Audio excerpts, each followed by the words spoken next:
সকালে জল আসার সাথে সাথে জল ভরতে লেগে গেলাম। দেখো সব বালতি বের করে আগে কতটা জল নিতে পারবো যেন সেই দৌড়াদৌড়ি। এগুলো সব নিরামিষ বালতি, আমার ঠাকুর ঘরেরই বলতে পারো। তাড়াহুড়ায় সব বের করে নিয়ে এসেছে, এখন গিয়ে জল ভরে নেব। আজ বাড়িতে একটু পুজো দেওয়ার আছে, সেই বারের পুজো, তো সেগুলোরই আয়োজন। আর এই দেখো গতকালেই রাতেই আমার বর এগুলোকে করে রেখেছিল বাজারগুলো, সেগুলো আর খোলা হয়নি। তো এখন স্নান টান করার পরে আস্তে ধীরে দেখবো আর কি সব কিছু ঠিকঠাক আনা হলো কি না। তো এটাই আর কি। আর এদিকে দেখো কাজ টাজ তো সকালের কাজকর্ম সব হয়ে গেছে। আর সকাল সকালই উঠেছি, যেহেতু বাড়ির কাজ আজ একটু বেশি। বা ছেলেমেয়েরাও আজ বাড়িতেই আছে, অনেকগুলো কাপড় ধুয়েছে, তো সেগুলোই দেখাচ্ছি। তো আজ সেকেন্ড স্যাটারডে, তাই ছেলেমেয়ের স্কুল বন্ধ। আর ফুল দুটো দেখো কি দারুণ সুন্দর হয়ে ফুটেছে একসাথে। গাছের ফুলগুলোকে সকালে দেখতে না পাই, তো এই টাইমটাতে হলো তোমাদের একটু দেখিয়ে যাই। তো শুভ সকাল বন্ধুরা, আশা করি সকলেই ভালো আছে। সুমিতাস লাইফের আরও একটি নতুন ব্লগে তোমাদের জানাই অনেক অনেক অভিনন্দন ও স্বাগতম আর ভালোবাসা। তো সকালের কাজবাজ তো দেখাতে শুরু করে দিয়েছি, উঠেছি অনেক আগেই, তবে ভিডিওটা শুরু করেছি এই এখনই। আজ দেখো কাপড়গুলোকে আর ড্রাই করিনি, জল সহই দিয়ে দিয়েছি। আর এই কাপড়গুলো থেকে জল ঝরে পড়ছে, কেন কি ড্রাই চেম্বারটা একটুখানি আওয়াজ করছে। কেন আওয়াজ করছে বুঝতে পারছি না মেশিনে, তো দেখাতে হবে হয়তো বা। তো দেখি কি হয়। তো তার জন্য আর ড্রাইটা চালালাম না, বেশি খারাপ হয়ে যাবে হয়তো বা। তো এখন দেখো ওই দিকটা এসে, এখন আমার এই দরজা থেকে তো কখনো ঘরটাকে দেখাই না, তাই দেখাচ্ছিলাম। এই দরজা দিয়ে ঢুকতে আমার ঘরটা ঠিক এমনটা দেখায়। তো এই দেখো অ্যাকুরিয়ামটা এই জায়গাতেই রাখা আছে, আর মাছগুলো খেলা করছে। তো ওদেরকেও খাবারটা দিয়েছি সকালে। তো এখন দেখো পুজোও দেওয়া আমার হয়ে গেছে। পুজো টুজো সেরে নিয়ে, আর ওই যে ওইখানে গতকাল যে বিকেলে যেগুলো লাগবে, বিকেলে তো পুজো আমার বিকেলে ঠিক না, সন্ধ্যাবেলায় হবে পুজোটা। তো ওইগুলোর চানা মুখগুলোকেও ভিজিয়েছি। তো এগুলোই আর কি। তো এই ফুলগুলো ছেলে মেয়ের জন্য রাখা, ওরা স্নান করে ঠাকুরকে দেবে।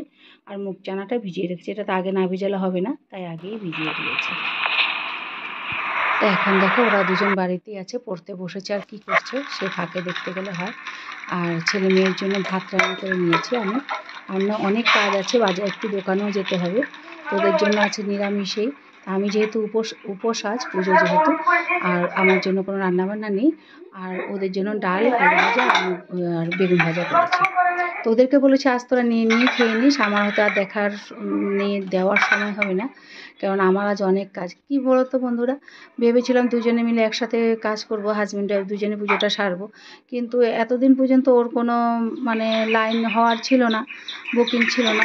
হ্যাঁ বলছি, বুকিংটা ছিল না গাড়িতে। ওকে যেহেতু অফিস থেকে বাইরে যেতে হয়, ডিউটি পড়ে, তো সেই অনুযায়ী ওর ডিউটি গতকাল রাতেই হঠাৎের মধ্যে ওর খবর এসেছে ওকে যেতে হবে বাইরে।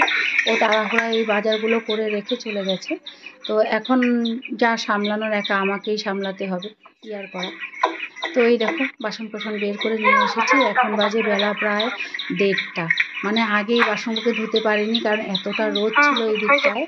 তো এখন ধুয়ে নিচ্ছি। আর এর আগে অনেকবার করে দোকানে গেলাম, জিনিসপত্র আনলাম। আর দু একজনকে বলারও বাকি ছিল, যাদেরকে বলার ছিল আশেপাশের মানুষজনকে একটু নিমন্ত্রণ করার ছিল পুজোর জন্য, করেছিলাম। আর কিছু বাকি ছিল, সেগুলোও করলাম। তো এই রোদের মধ্যে দৌড়াতে একদম হাঁপিয়েও গেছি বলতে পারো। তা এখন হলো এই যে সময়টা দেখতে পাচ্ছ, এখন হলো বিকাল প্রায় 4টা বাজে। আমি এই আশপাশটা সব ধুয়ে পরিষ্কার করে নিয়ে, সকালে তো একবার ধুয়ে তারপরে আবার স্নান করে পুজো কাজ করতে এসেছি। আর আমার সাথে যিনি কাজ করছেন তিনি হলেন আমার পাশের পিছন দিকে বাড়ির দিদি। আমাদের পাড়ার মানুষগুলো না ভীষণ ভালো, জানো তো। না অনেক সময় আমার মানে কোনো কারো বাড়িতে কোনো আয়োজন হলে ওরা সবাই এসে হেল্প করে, যেহেতু আমিও যাই সে উপলক্ষে আমিও যাই। তো এখন পুজোর রেডি হয়ে গেছে, তো সন্ধ্যা হয়ে গেলেই ঠাকুরমশাই আসবে। আর হঠাৎ করে এমন কালো মেঘ করেছে যে আমি তো ভয়ই পাচ্ছিলাম যে বৃষ্টি হলে পুজো কী করে হবে, যেহেতু এই পুজোটা বাইরেই করতে হয়। এই পুজোর এমনই নিয়ম, এই পুজো ঘরে হবে না। আবার কোনো চালের তলাতেও করতে পারবো না।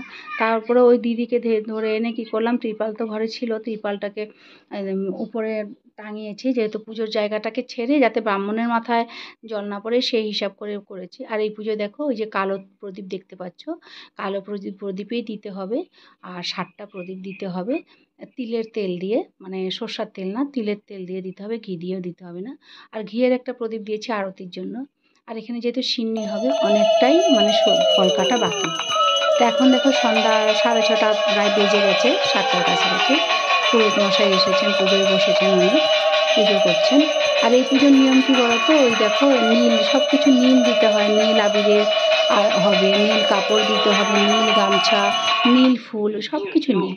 মানে বুঝতেই পারছো, বারের পুজো অনেকে বলে না, শনি ঠাকুরের পুজোও বলে। এতে বলে না গ্রহ শান্তিও হয় আর গৃহের বাস্তুদোষও দূর হয়। আর মানে কি বলবো, মানে করাটা ভালো, সবাই বলে যে।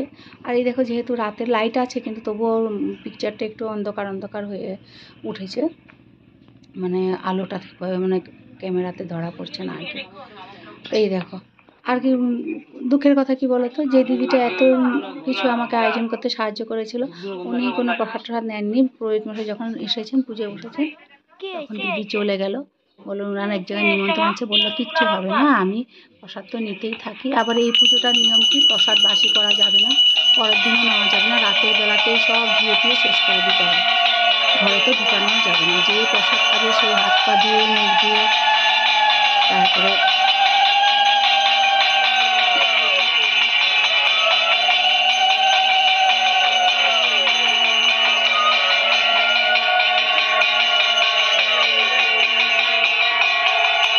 এখন কিন্তু পাড়ার অনেকেই আমার বাড়িতে বসা, ওই সাইডের পিছন দিকে চেয়ার নিয়ে বসা, অনেকেই তোমাদের দেখানো হয়নি হয়তো। অনেকে আমার থেকে যাদের যাদের আমি নিমন্ত্রণ করেছি প্রায় প্রত্যেকেই এসেছেন আমার মানে বাড়ির এই পুজোতে, সবাই উপস্থিত। তো সেটাই ভালো লাগে, পাড়ায় থাকি সবাই যখন এভাবে ভালোবাসা দেখায় ভালো লাগে। তো সেভাবে হয়েছে। আর কিন্তু পুরোহিত মশাই বলছিলেন যে এগুলো ধর সবাই মাথায় নেয়, কিন্তু আমরা আবার কি বলি বলতো, আমরা কিন্তু এই আরতির এটা মাথায় নিই না, মানে কেউই নেয় না ওইদিকে যারা বলছে যে না এটা তো আমরা মাথায়, অন্য আরতি যেমন মাথায় নিয়ে ঘরের ভিতর ঘোরাই, আমরা কিন্তু মাথায় নিই না। আর পুরোহিত মশাই বলছে দিয়ে দাও কিচ্ছু হবে না, কিন্তু ওইদিকে যারা আছে তারা বলছে না না নেবো না। আবার এই পুজোতে কী বলতো, মাথা নিচু করে প্রণামও করা যায় না। আমরা যেমন সব পুজোয় মাথা নিচু করে প্রণাম করি, তো সব প্রণাম করা যায় না। তো এইদিকে দেখো, এইদিকে চাল গুঁড়োর সিন্নি হবে, চাল আটা, এর মধ্যে কলা নারকেল সব দেওয়া আছে গামলার মধ্যে, এগুলোকে পরে সিন্নি করে গুলিয়ে নিতে হবে। আর ওইদিকে কাটা ফলও আছে, ফলও দেবো, আর কাটা ফলের একটা প্রসাদও। আর কাঁচা চানা মুগ যেটা দেখলে সেটাকে মেখে দেওয়া হয়, বাতাসা, নারকেল, কাজু কিশমিশ, খেজুর এগুলো দিয়ে মেখে ওই প্রসাদটা আলাদাভাবে দেওয়া হয়। ফল প্রসাদও দেওয়া হয়, এটা আলাদা দেওয়া হয়, আর ওই সিন্নিটাই দেওয়া হয়। প্রসাদের মধ্যে এগুলোই থাকে। তো এক এক পুজোর এক এক নিয়ম আর কি বলতে পারো। তো আর এই সিন্নির মধ্যে কিন্তু আবার চিনি ব্যবহার করা হবে না, চিনি দেওয়া হবে না, সেটা গুড় দিয়ে করা হবে। এটার মধ্যে গুঁড়ো দেওয়া আছে, দুধ দিয়ে ভেজানো আছে। আর এই দেখো আমার ছেলে দাঁড়িয়েছে, ছেলে পড়তে গেছিলো, আমি এখান থেকে ফোন করে আনলাম যে তোর বাবা নেই। আর এখানে কী বলতো, ওই যে শনির যে একটা ধ্বনি আছে না, সেটা দিতে হবে, ওরা সেটা ছেলেরাই দেয়, এটা মেয়েরা দেয় না। তো যেহেতু ওই দেবে, তার বাড়ির একমাত্র ছেলে সে। তো এই ছিল আজকের ভিডিও, এই ছিল আমার দিন।